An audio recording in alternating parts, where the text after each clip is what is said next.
Halo, welcome to update dari Bitcoin dan juga Ethereum ya teman-teman. Di video kali ini kita akan update lagi untuk pergerakan market ya. Ada significant movement terutama dari altcoin. Nanti kita akan coba bahas juga ada news apa ya yang membuat market itu agak shake ke bawah di minggu ini ya. Jadi langsung aja. Sebelumnya saya mau info sama teman-teman bahwa semua nanti yang akan kita sampaikan di video kali ini hanya merupakan edukasi ya, bukan ajakan beli dan juga jual, jadi harus dianalisa ulang lagi semuanya, seperti itu. Kita juga ada grup ya, Discord ya, teman-teman bisa klik link yang ada di pin komen. Itu sudah saya sertakan untuk link Discordnya, free untuk join, jadi saya sering untuk update di sana, jadi teman-teman bisa follow juga untuk Discord kita. Oke, langsung aja kita akan lihat dari Bitcoin dulu yang pertama. Untuk potensial weekly close sebenarnya masih oke, nggak terlalu berubah dari movement kita di hari minggu awal ya. Ketika saya infokan bahwa kita ada potensi untuk minggu ini retest dulu di area 65634 atau 65600, dan sebenarnya kita nggak kemana-mana ya. Tempat retest sekali, di sini juga retest 2 kali ya. Tapi momen FAT kemarin di Bitcoin ini akan membawa untuk altcoin-altcoinnya itu rontok. Why? Kenapa kok bisa rontok? Karena teman-teman bisa lihat dominansi kita itu sudah hampir 60%, dia spike up naik ke atas gitu ya ketika momen FAT kemarin gitu. Jadi sehingga membuat total 3 kita itu lumayan ya, terkoreksi 4%, dan itu membuat altcoin itu rontok sekitar maybe 10% sampai 15%. Itu ada yang terkena dampak seperti itu gitu. Jadi lumayan untuk altcoinnya, tapi di Bitcoinnya sebenarnya so far so good ya, nggak ada yang gimana-gimana juga ya. FAT-nya ini FAT dari USDT ya, kabarnya akan diselidiki oleh otoritas dari Amerika, mungkin karena ya biasanya mereka dituduh untuk money laundry atau memfasilitasi aksi-aksi terorisme seperti itu. Biasanya itu akan membuat market itu mungkin mencari likuiditas dulu di bawah itu yang bisa saya sampaikan, meskipun itu akhirnya juga dibantah kan ya sama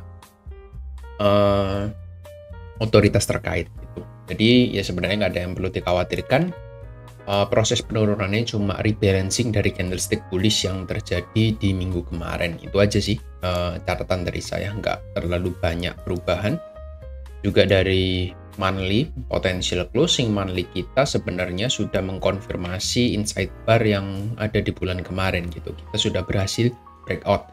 So sehingga ini juga meskipun kita ada FAT dikit ya, FAT kecil-kecilan, tapi menurut saya inside bar ini sudah valid gitu ya apabila kita berhasil close di atas area 64.600 gitu ya. Karena teman-teman bisa lihat ya di sini kita belum pernah break dari inside bar ya. Di sini kita belum pernah breakout dari atas ini ya, lalu kita breakdown malahan ya untuk area closing monthly-nya, breakdown, dan juga kita membuat inside bar yang baru. Di sini kita baru pertama kali breakout semenjak bulan Maret kemarin gitu. Jadi ya ini satu indikasi positif ya, teman-teman gak perlu panik juga. Indikator saya yang membuat saya cukup confident bahwa meskipun ada FAT sana sini ya, teman-teman bisa lihat untuk ETF flow-nya itu masih inflow ya. Bahkan di momen kemarin ketika FAT itu terjadi ya, semuanya kompak memborong beli ya, bukan jual. Jadi teman-teman ikuti smart money ya, teman-teman jangan ikuti dumb money atau malah mereka berjualan gitu. Biasanya mereka retail itu berjualan dan yang institusi besar itu melakukan pembelian. Mungkin itu satu hal yang dibutuhkan untuk mendapatkan likuiditas di market gitu. Mungkin karena likuiditasnya sudah mulai seret gitu ya, dan sedikit orang yang mau berjualan, jadi mereka harus sedikit menggoncang market ya. Menggoncangnya pun juga nggak bisa terlalu dalam ya, cuma 65.600 gitu ya. Ya kita nggak tahu apabila ada goncangan-goncangan yang lebih lagi ya, mungkin nanti kita akan melihat ya, akan revisit lah at least di area imbalance-nya yang di daily time frame sekaligus moving average-nya itu masih possible menurut saya. Itu aja untuk Bitcoin-nya. Lalu kita movement ke Ethereum. Di Ethereum untuk weekly close ya, sebenarnya kalau kita close-nya seperti ini ya, kita masih masuk dalam konsolidasi yang besar ya, belum ada movement penguatan yang signifikan gitu ya. Di sini kita bisa lihat ya, untuk yang kesekian kalinya Ethereum itu juga masih kena reject dari moving average ya. Di sini pun juga sama. Kita lihat kalau closingnya engulfing bearish seperti ini ya, kita masih closing tidak mampu breakout dari area moving average-nya. Itu masih jadi penghalang, tapi ya kita masih dalam satu area konsolidasi. Jadi masih masuk dalam reakumulasi area seperti itu. Untuk weekly-nya nggak banyak perubahan ya, selama belum break dari area garis biru tebal ini. Jadi masih ya menurut saya masih dalam satu area konsolidasi yang cukup besar gitu. Untuk monthly close potensialnya nggak banyak yang berubah ya, masih doji juga, bentuk banyak ekor di bawah. Jadi ya so far masih oke, masih cukup bertahan dengan baik. Di daily-nya notes dari saya, dia harus berhasil segera recover ya dari area demand yang ada di sekitar 2450-an. Itu harus segera recover. At least kita akan lebih baik kalau kita akhir minggu nanti close di atas area garis hitam ini. Sekitar berapa ini ya? 2550 lah ya. Kenapa? Karena kita harus membentuk engulfing dulu. Apabila kita nanti minggu ini berhasil engulfing di sana, ya indikasi yang cukup positif lah untuk Ethereum. Tapi kalau kita masih belum mampu untuk breakout dari 2550 ya masih ada PR yang cukup besar ya kita untuk mempertahankan area supportnya, karena ini merupakan area support penting yang perlu dipertahankan oleh Ethereum seperti itu. Nah, saya cukup curiga kalau mungkin kita tepat sekali lagi ya kita bisa breakdown ke bawah gitu ya, mungkin bisa retest lagi ke 2000 sampai 1800 seperti itu untuk Ethereum-nya. Karena memang so far untuk Ethereum Bitcoin juga masih terus mengalami pelemahan ya, belum ada tanda-tanda penguatan, tapi ini sudah masuk target kapitulasi akhir saya ya di area box warna orange ya. Ini merupakan area target saya memang dari awal. Saya sudah targetkan di sana, jadi harusnya sih di area sini akan ada reaksi yang cukup signifikan seperti itu untuk Ethereum. Tapi ya let's see dalam beberapa minggu ke depan apakah itu dikonfirmasi oleh market atau belum ya. Teman-teman bisa coba cek lagi. Dominance Bitcoin sudah saya infokan, dia breakout ya dari area ini. Semoga saja nggak terlalu lama breakoutnya, nggak terus dilanjutkan. Semoga saja membentuk double top lalu fake out ke bawah, itu jadi indikasi positif untuk market, terutama altcoin-nya seperti itu. Tapi kalau dia terus naik, bahkan tembus dari area box warna hijau, ya nanti kita akan coba lihat cari untuk area-area selanjutnya. Karena ini merupakan area imbalance dari weekly time frame-nya seperti itu. Harusnya 60% itu menjadi area target terakhir oleh dominance yang akan dituju gitu. Kalau kita coba tarik ya, nah Fibonacci di sini kita sudah masuk area 618, area 786-nya di 64,5%. Jadi cukup jauh sebenarnya dari 60 ke 64,5% itu cukup jauh ya, 4,5%. For your information aja, selama ini ya, selama kita dari bulan Agustus sampai Oktober aja kita cuma naik 2% gitu ya, 2-3%. Kita 3 bulan butuh waktu untuk naik sekitar 3-4%. Nah, takutnya kalau dia naik lagi 4% nih, kita butuh 3 bulan ke depan lagi gitu ya. Karena memang semakin lama pergerakannya semakin menyempit dan semakin melambat. Itu yang bisa saya lihat dari dominance Bitcoin. Harusnya sih nggak lama lagi kita bisa breakdown atau trend shifting ya, dari sebelumnya bullish menjadi bearish. Itu yang harusnya bisa kita lihat soon, yang bisa saya sampaikan sama teman-teman untuk saat ini. Tapi konfirmasinya memang belum kita dapat. Kita masih harus tunggu konfirmasi dari market itu sendiri. Seperti itu. Lalu dari USDT dominance-nya kita coba cek.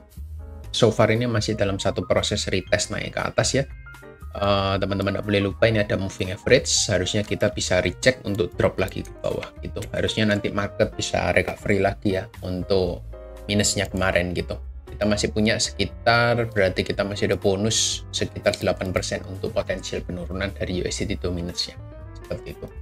Total 3 saya ingin coba bahas ya dari market altcoin yang mungkin lebih banyak terdampak. Saya ingin bahas lebih deep ya di sini. Kita akan coba lihat dari 6 bulan untuk chart 6 bulannya.